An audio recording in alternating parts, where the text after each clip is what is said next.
كنت مولا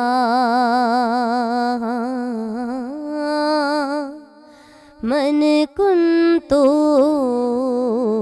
مولا فهذا علي مولا من كنت مولا مولا علی علی علی مولا مولا علی مولا مولا علی مولا مولا علی مولا مولا علی مولا مولا علی مولا مولا علی مولا من كنت مولا علی کا مرتبہ علی کا مرتبہ اللہ اکبر من کنت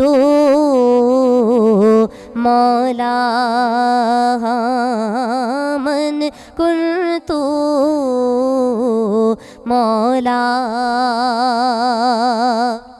ہوئے کعبے میں پیدا اور شہادت پائی مسجد میں ہوئے کعبے میں پیدا اور شہادت پائی مسجد میں خدا کے گھر کا وہ مالک وہ بشر یوں بھی ہے اور یوں بھی علی مولا مولا علی مولا مولا علی مولا مولا علی مولا مولا علی مولا مولا علی مولا من کنت مولا ظہیر عزو جلال بو تراب فخر انسانی ظہیر عزو جلال بو تراب فخر انسانی علی مرتضیٰ مشکل کشا شیر یزدان علی مولا مولا علی مولا مولا علی مولا مولا علی مولا مولا علی مولا مولا علی مولا من کنت مولا بنے صوفی جذبات میں بہنے والے قلندر ہوئے عشق میں جلنے والے ہوئے کیا سے کیا یالی کہنے والے ہوئے سرخرو یالی کہنے والے ولی بن گئے یالی کہنے والے علی مولا مولا علی مولا مولا علی مولا مولا علی مولا مولا علی مولا مولا علی مولا من کنت مولا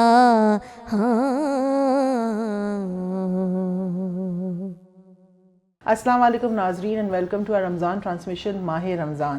آج 21واں روزہ ہے, رمضان اپنے اختتام کی طرف جا رہا ہے اور آج اسی دن کی مناسبت سے ہم آپ کے لیے ایک ٹاپک لائے ہیں اور ہم کوشش کریں گے ہم اس ٹاپک میں جو بھی بات کریں وہ آپ تک اس طرح پہنچے کہ آپ اس کو سمجھ سکیں, لیکن اگر کوئی ہم سے غلطی ہو جائے, کوئی ایسی بات ہو جو آپ کے عقیدے سے نہ میچ کرے یا جو آپ کو اچھی نہ لگیں تو آپ اس کو درگزر کریے گا, because we would do it our best کہ ہم اپنی بیسٹ آف نالج سے آپ کی طرف جو بھی لے کے آ سکیں وہ لے آئیں, بیکاز آج کا جو ہمارا ٹاپک ہے وہ بڑا ہی سینسٹیو ٹاپک ہے اینڈ آئی تھنک آپ کو بھی اس سے بہت کچھ سیکھنے کو ملے گا, جو کیونکہ آج کا جو ہمارا ٹاپک ہے وہ ہے شہادت.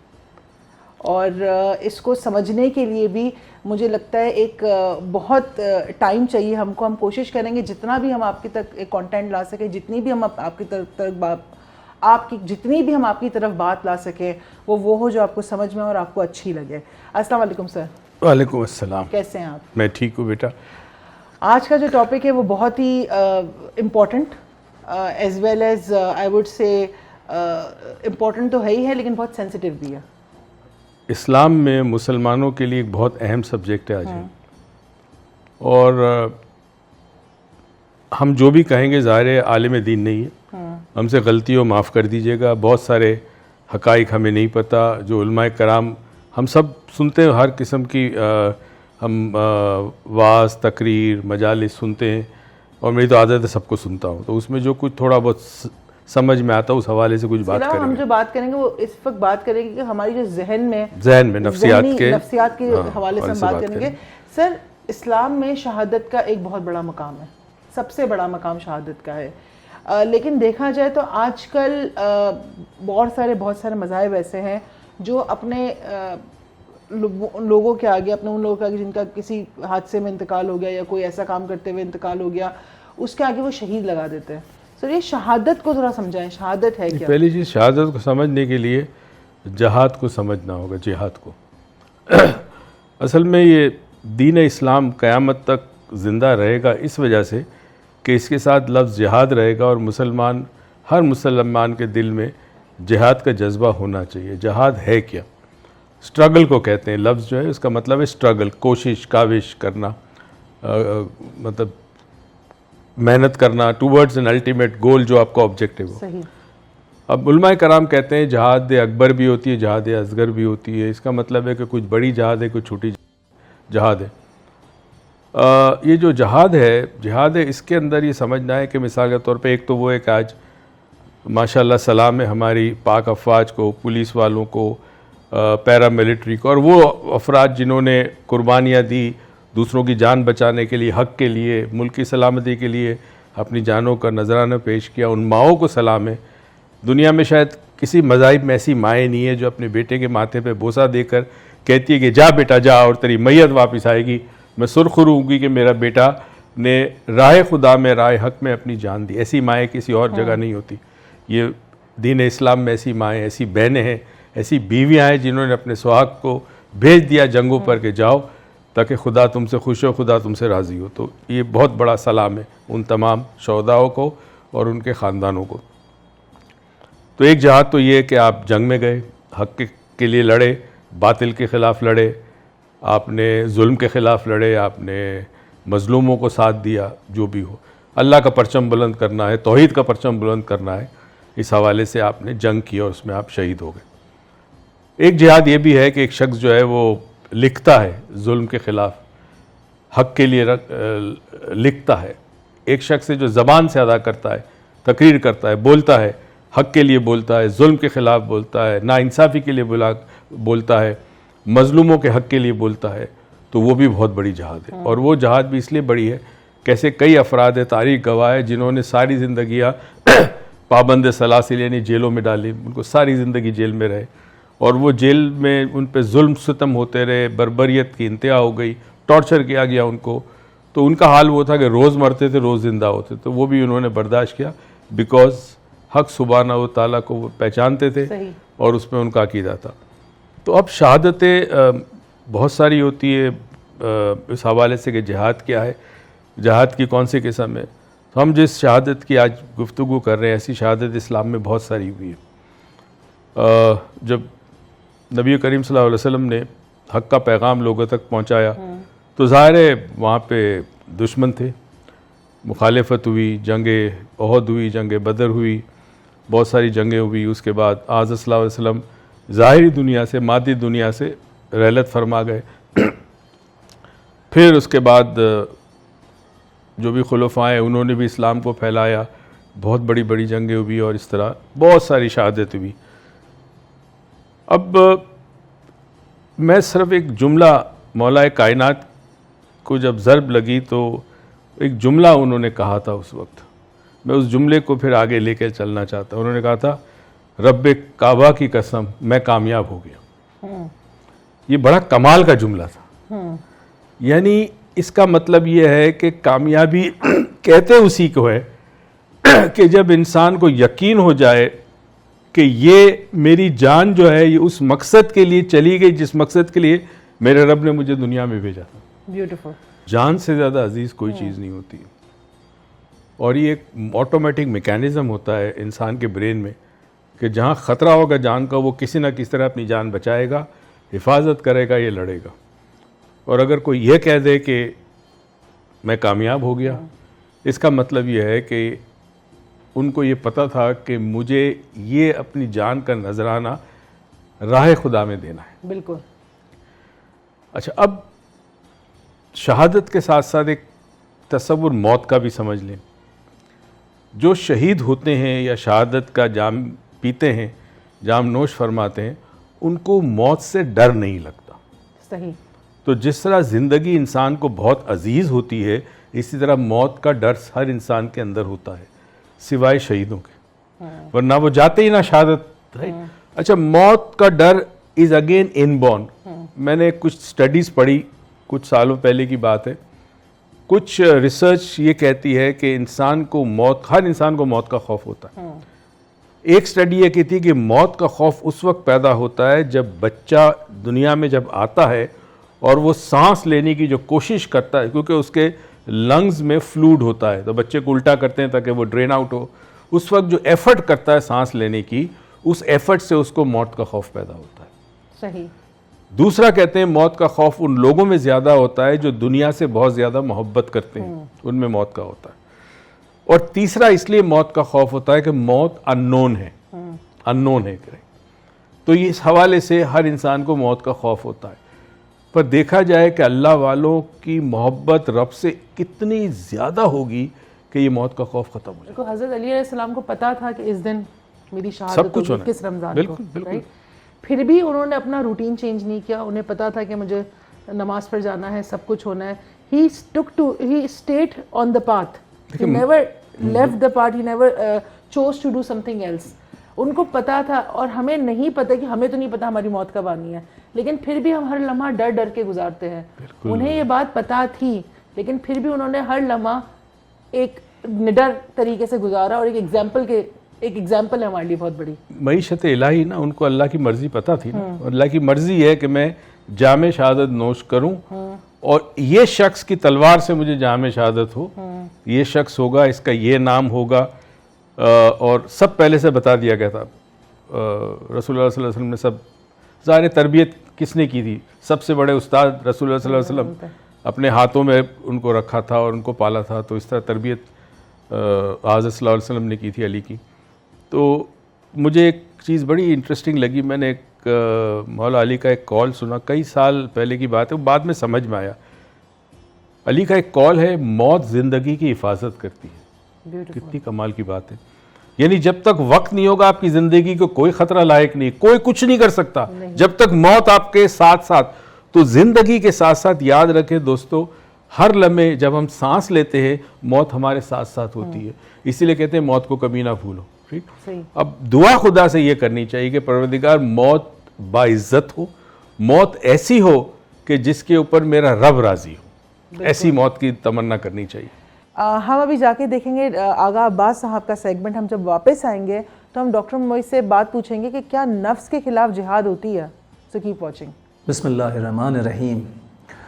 فزت برب الکعبہ, رب کعبہ کی قسم آج علی کامیاب ہو گیا. یہ جملے میرے مولا علی علیہ السلام کے ہیں. شہادت کا وہ رتبہ, اتنا بلند پائے کا رتبہ میرے مولا کو حاصل ہوا, اور میرے مولا کو ہمیشہ اس شہادت پہ فخر رہا. میرے مولا جانتے تھے کہ وہ کیسے شہید ہوں گے.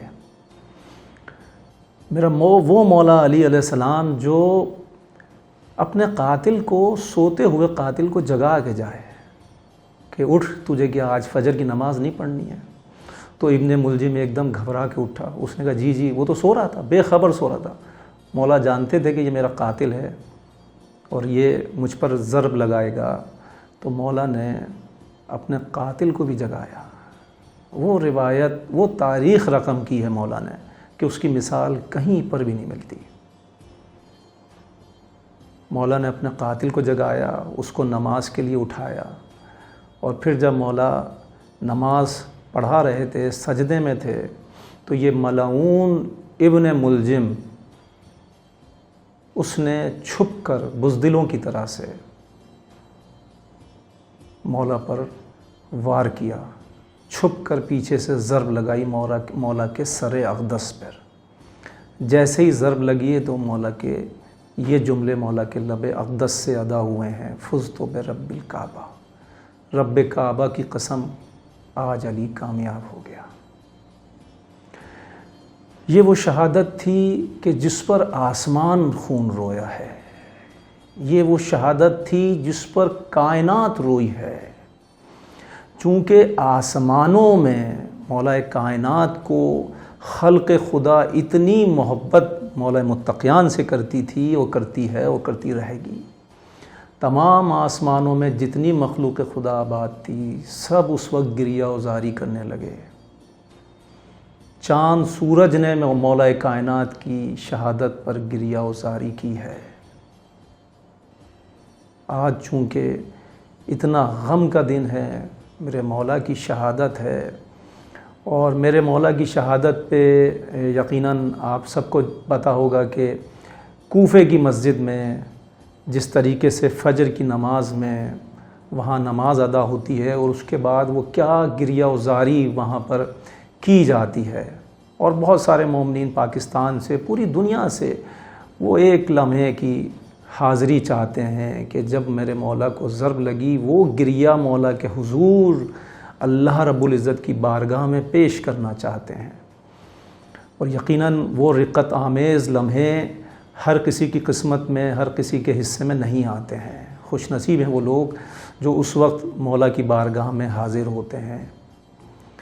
تو میری لامحدود دعائیں ہیں کہ پروردگار تمام مومنین کو، تمام مسلمانوں کو اپنی حفظ و امان میں رکھے، اور ہمیں مولا کی سیرت پہ عمل کرنے کی توفیق عطا فرمائے۔ اور یہ شہادت جو ہے یہ تو اہل بیت کا ورثہ ہے۔ اہل بیت نے ہمیشہ شہادت پر فخر محسوس کیا ہے، اور بہت فخر کے جملے مولا نے ادا کیے ہیں۔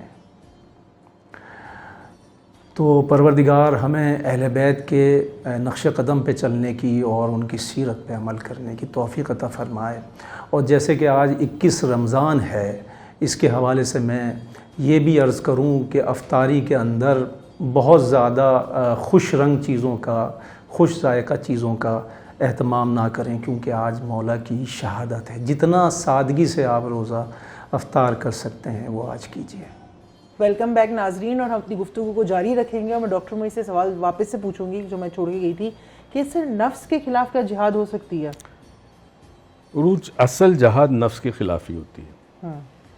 نفس خواہشات ہیں، خواہشات کا مجموعہ ہے، تعصب نفس میں ہوتی ہے، فرقہ واریت نفس میں ہوتی ہے، میں نفس میں ہوتی ہے، تکبر نفس میں ہوتا ہے، لالچ، حرص، خود غرضی، حسد، یہ تمام نیگیٹیوٹی نفس میں ہوتی ہے۔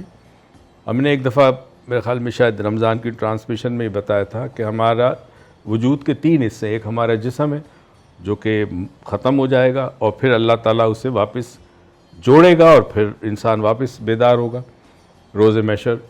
دوسرا ہماری روح ہے جو اللہ کا امر ہے، اس کے بارے میں نہ قرآن میں کوئی زیادہ بات ہے نہ حدیث میں ہے، کچھ بھی زیادہ نہیں ہے، تو وہ ایک سائلنٹ چیز ہے۔ اور تیسری چیز نفس ہے۔ نفس کو ہم یہ بھی کہہ سکتے ہیں کہ یہ ہمارا کل مجموعہ ہے، ہمارا جو سائیکولوجیکل میک اپ ہے، ایموشنل میک اپ ہے، وہ تمام کی تمام نفس ہے ہماری۔ اور نفس کے بارے میں یہ بات بھی کئی دفعہ بچ چکا ہے کہ نفس کی 3 ایسا نفس نظر نہیں آتی، فزیکل وجود نہیں ہے، جیسے تھاٹ نظر نہیں آتا۔ اس کے 3 پہلو ہیں، یا نفس کے 3 ڈائمینشنز ہیں، ایک نفس امارہ، ایک نفس لوامہ، ایک نفس مطمئنہ۔ تو ساری زندگی نفس لوامہ اور نفس امارہ میں جنگ چلتی ہے۔ نفس امارہ جو ہے وہ ہے کہ یہ میری چیز ہے، میں یہ لے لوں، میں رشوت لے لوں، میں اقتدار لے لوں، میں یہ کر لوں، میں اس کو مار دوں، یہ کھا جاؤں، یہ نفس امارہ ہے جو آپ کو وہ کام کراتی ہے، جس میں تمام چیزیں شامل ہیں، جس میں آپ نے دوسروں کو دکھ دیا، سب کچھ کیا۔ نفس لوامہ وہ ہے جو آپ کو ملامت کرواتی، یعنی آپ کو افسوس ہوتا ہے میں نے غلط کیا، میں نے کسی کے ساتھ زیادتی کی، میں نے کسی کا ناحق بولا یا اس کا مال کھایا۔ تو ایک تو دعا خدا سے یہ کرنی چاہیے کہ پروردگار عالم نفس لوامہ میری زندہ رہے، اس کا مطلب ہے کہ جو فیلنگ آف گلٹ ہے وہ آپ کے اندر موجود ہونی چاہیے، ورنہ تو انسان اس راستے پہ چلا جاتا ہے. کئی دنیا میں ایسے لوگ ہیں، ہاں اس کو وہ نفس لوامہ جو ہے وہ مر گئی، اب اسے فرق ہی نہیں پڑتا کس کو مارا، کس کو کاٹا، کس کو لوٹا، کچھ بھی کوئی فرق نہیں پڑتا. ہم بات کر رہے تھے نفس ہمارا، نفس لوامہ. اب یہ جو جنگ چلتی ہے جہاں کبھی آپ ایک نفس جیتتی ہے، دوسری ہارتی ہے، پھر دوسری جیتی ہے، ایونچولی جب انسان اللہ کی معرفت کے قریب جاتا ہے، اس عمل پہ گزرتا ہے اور علم حاصل کرتا ہے، تو ایک وقت آتا ہے جب وہ رب سے راضی ہو جاتا ہے. ہم اکثر رب کو راضی کرنے کی کوشش کرتے ہیں مختلف چیزوں سے، رائٹ. ہم عبادتیں کرتے ہیں، صدقات خیرات دیتے ہیں، غریبوں کا خیال رکھتے ہیں کہ رب راضی ہو جائے. رب کو راضی کرنے کا پہلا قدم ہے وہ یہ ہے کہ آپ خود پہلے رب سے راضی ہو جائیں، شکوے بند کر دو. تو جب انسان جب رب سے راضی ہو جاتا ہے تو یہ جو سٹرگل ہے یہ دونوں ختم ہو جاتی ہے، اور ایک کیفیت ہے جس کو علماء کرام یا قرآن پاک بھی جس کو نفس مطمئنہ کہتے ہیں، کہ نفس مطمئنہ یہ ہے کہ اب خواہش دنیا نہیں رہی، اب انسان جو ہے وہ اپنی رب کی وحدانیت کو سمجھنے لگا ہے، رب کی مرضی پہ چلنے لگا ہے، رب کی خوشنودی حاصل کرنے کے لیے ہر وہ کام کرے گا. تو یہ نفس کی جنگ سب سے مشکل جنگ ہے، کیونکہ سب سے مشکل جنگ ہے. انسان دنیا سے جنگ کر لے، شاید جیت جائے، شاید ہار جائے، مگر انسان اپنی نفس سے جنگ کرنا بہت مشکل کام ہے. سب سے مشکل کام ہی ہے اپنی نفس سے جنگ کرنا. ہم جا کے دیکھیں گے یوگی وجاہت کو. جب واپس آئیں گے تو ہم ڈاکٹر مویز سے پوچھیں گے کیا ہماری تربیت میں ہمیں شہادت سمجھائی گئی ہے. Please keep watching. السلام علیکم، میں ہوں یوگی وجاہت. رمضان اپنے آب و تاب کے ساتھ ہیں جی، اور ہم رفتہ رفتہ اب اس مقام پہ آ رہے ہیں جہاں پہ اب رمضانوں کے روزوں کی تعداد گھٹنا شروع ہو رہی ہے اور ہم زیادہ عید کے قریب ہیں، اور جو آغاز رمضان تھا جب ہم نے استقبال رمضان کیا تھا اس سے ذرا ہم دور ہوتے جا رہے ہیں. میں آج یہ سمجھتا ہوں کہ جب بھی کبھی فاصلہ اب عید کے قریب ہو رہا ہے اور آغاز سے دور ہے، تو اگر میں یہ کہوں کہ یہ سفر جو ہم نے طے کیا ہے یہ برکتوں کا ہے، رحمتوں کا ہے، اور الحمدللہ یہ ایسے ہی رہے. لیکن کچھ سفر ہوتے ہیں جن کو کرنے کے بعد جسم بھی دکھ جاتا ہے اور ہمارے جوڑوں میں بھی درد رہتا ہے. یہ ہے عام زندگی میں جو ہم چلتے پھرتے ہیں. آج میرا موضوع جوڑوں کے درد ہے. جوڑوں کے مرض کے جو مریض ہیں، مرض میں مبتلا افراد، سب سے پہلے ان کو جو ٹیسٹ کرنا ہے وہ ہے BMD، bone mineral density test. یعنی ہڈیوں میں کیلشیم اور وائٹامن ڈی یا منرلز کی کمی تو نہیں ہو گئی. یہ درد جبھی ہوگا جب آپ کے جسم میں کیلشیم کی، وائٹامن ڈی کی کمی ہو گئی ہوگی، تو جوڑوں کا درد ہو سکتا ہے. یہ پہلا ٹیسٹ آپ نے کرنا ہے.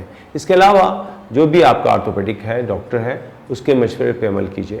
لیکن غذائی معاملات میں میں آپ کی کچھ نہ کچھ تھوڑی سی رہنمائی کرتا ہوں. جہاں اور چیزیں آپ لے رہے ہیں، جہاں اور مہنگے مہنگے پھل خرید رہے ہیں، مہنگی مہنگی چیزیں آ رہی ہیں، تلے ہوئے سامان کے، تو بیکری سے آپ نے پورا سامان اسٹاک اٹھا لیا ہوگا، اس میں رول بھی ہوں گے جناب، تو چھوٹے چھوٹے آج کل چل رہے ہیں سموسے، وہ بھی ہوں گے، بہت ساری چیزیں ہو سکتی ہیں. تو پھر ہمیں کیا کرنا چاہیے؟ تل کے لڈو آتے ہیں. تل، جی ہاں، وائٹ تل ملتا ہے، ویسے بلیک بھی ہوتے ہیں. تل کے لڈو لے لیجئے اور کوشش کریں کہ تل کے لڈوں کا استعمال بھی آپ جاری رکھیں، کیونکہ تل کے لڈو کھانے سے آپ کے جسم میں خاصی مقدار میں جو منرلز کی کمی ہے اور خاص طور سے کیلشیم کی، وہ کمی پوری ہوگی اور آپ محسوس کریں گے کہ اب جوڑوں میں وہ درد نہیں ہو رہا جو ہوتا ہے. اس کے ساتھ ساتھ مکھانے آتے ہیں، مکھانوں کا استعمال بھی ہم کر سکتے ہیں. اچھا، مکھانے کی بات یہ ہے کہ اگر مکھانے آپ تھوڑے سے کھا لیں تو پیٹ میں جا کے وہ خاصا ایسی دیر تک ایسا لگتے ہیں جیسے کہ آپ نے خوب چیزیں کھائی ہوئی ہیں، پھول جاتے ہیں. تو یہ بہت اچھی چیز ہے. کم کھانا ہو، جن لوگوں کو وزن کم کرنا ہو، ان کے لیے بھی فائدہ مند ہے. لیکن جوڑوں کے مریض کے لیے مکھانے کمال کی چیز ہے. تیسری چیز جو احتیاطاً استعمال کرنی ہے، اور سنگاڑے. لیکن سنگاڑے میں ایک نقصان یہ ہے کہ سنگاڑے کھانے والے کا کرٹن لیول، یعنی کڈنی کے لیے تھوڑا سا وہ نقصان دہ ہے، تو کڈنی لیول ہائی ہو جاتا ہے. اس لیے جو گردے کے مریض ہیں ان کو سنگاڑے استعمال نہیں کرنا، چاہے وہ جوڑوں کے مریض بھی ہوں. مکھانے سب سے احتیاطاً چیز ہے، اور سب سے اعلیٰ چیز اگر اس میں کہوں تو وہ تل ہے. اس کے ساتھ ساتھ اگر آپ کے گھر میں تیل موجود ہے سرسوں کا یا تل کا، تو اس میں تھوڑا سا آپ نے لہسن کو کاٹ کے ڈال دیں، جلا لیں گرم کر کے، اور وہ والا تیل جوڑوں میں لگا لیجیے گا، آپ کو بڑا فائدہ ہوگا.